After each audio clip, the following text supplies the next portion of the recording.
Ensure the ceruse is perfectly smooth today. Yes, Lady Elizabeth is scrutinizing everyone. And mind the placement of the patches. Once upon a time, Snow White's porcelain-white skin wasn't just a fairy tale fantasy. It was the ultimate beauty ideal of the Elizabethan English elite.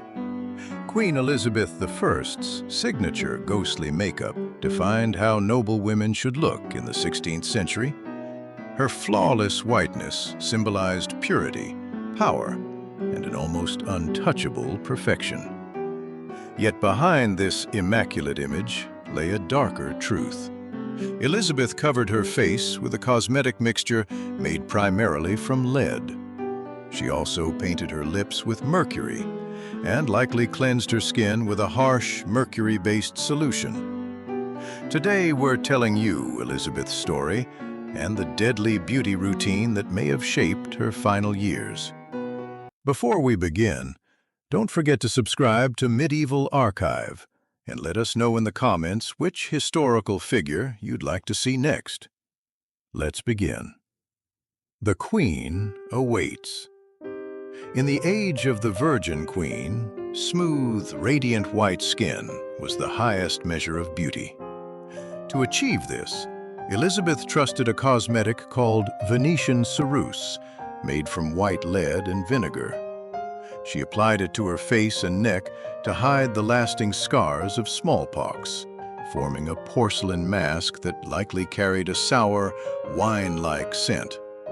For Elizabeth, whose rule relied heavily on her image of untouched purity, this was more than makeup. It was armor.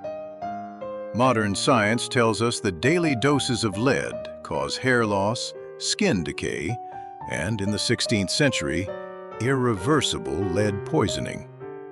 Elizabeth almost certainly endured all of these effects. And lead wasn't the only toxin eating away at her face. Snow White's mother wished for lips as red as blood, and Elizabeth achieved this with pigment made from cinnabar, a mercury-rich mineral. For decades, her skin absorbed two potent poisons at once. Lead gradually eroded her complexion, forcing her to apply thicker and thicker layers. By the end of her life, her makeup was said to be nearly an inch thick. Mercury poisoning brings symptoms like memory loss, irritability, and deep melancholy, exactly the issues Elizabeth displayed in her later years. Unlike today, nobles in Elizabeth's era didn't wash their makeup off nightly. After her attendants applied the heavy mix of lead and mercury, Elizabeth kept it on for a week or more. Forget clogged pores. Lead soaked deep into the skin, turning it gray, wrinkled, and painfully fragile.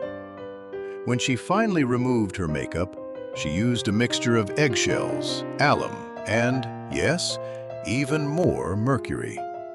Some claimed this cleanser softened the skin. In reality, it stripped it away layer by layer.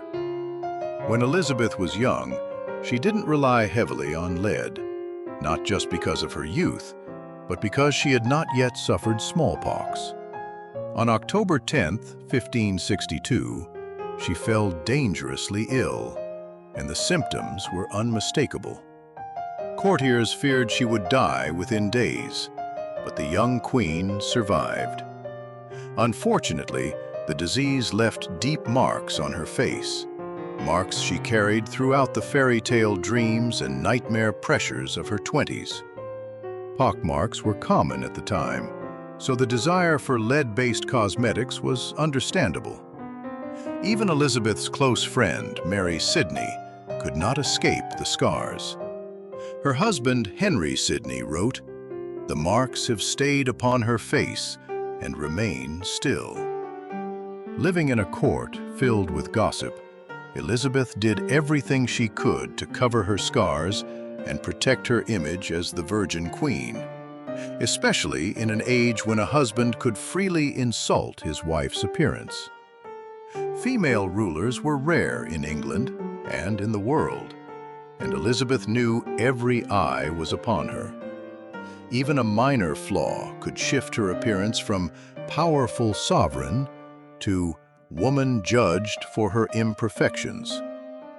In 1586, in her 50s, she stood before Parliament and said, "We princes stand on stages in the sight and view of the world. The least spot is soon spied in our garments, the smallest blemish quickly noted in our behavior." Long before social media, Elizabeth banned unflattering portraits.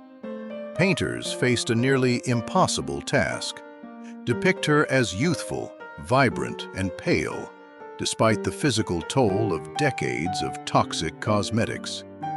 Her face had to remain recognizable, but the sagging, scars, and melting texture beneath layers of lead could not be shown.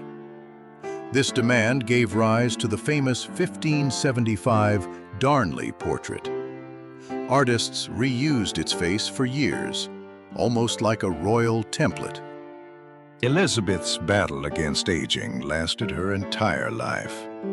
One of her most effective solutions was wearing wigs. Rumors swirled for years, but nothing was confirmed until 1599, when the Earl of Essex saw the elderly queen's nearly bald head. In her final months, she refused to let doctors touch her.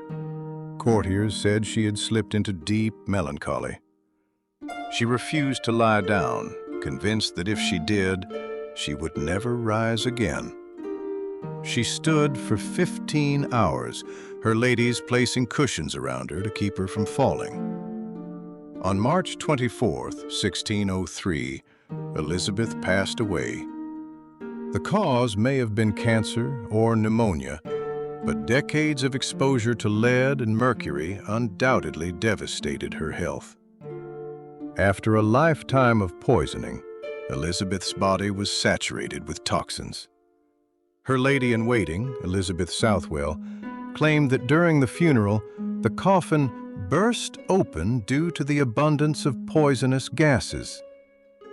Many dismissed this as Jesuit propaganda, but coffin explosions still occur today. It's known as coffin explosion syndrome, when tightly sealed coffins fill with decomposition gases until they eventually, well, you know the rest. There may be an even darker possibility. Though Elizabeth suffered severe lead and mercury poisoning, her true cause of death may have been blood poisoning. 1 week before she died, doctors recommended a dangerous operation. Elizabeth had worn the same ring for 45 years. Over time, the ring had begun to sink into her skin weakened by decades of toxic cosmetics. Doctors insisted the ring needed to be surgically removed. 1 week later, Elizabeth was dead. Whether her coffin truly burst depends on whom you ask.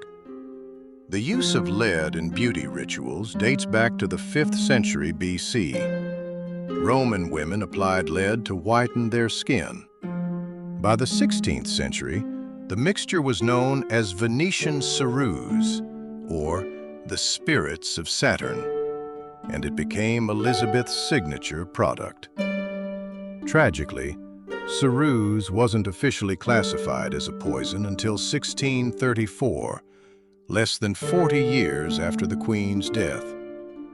Lead was known to cause hair loss and severe skin damage, yet it took centuries to understand that we were slowly poisoning ourselves in the name of beauty. And in many ways, we still are. So, what do you think of Queen Elizabeth's deadly beauty ritual?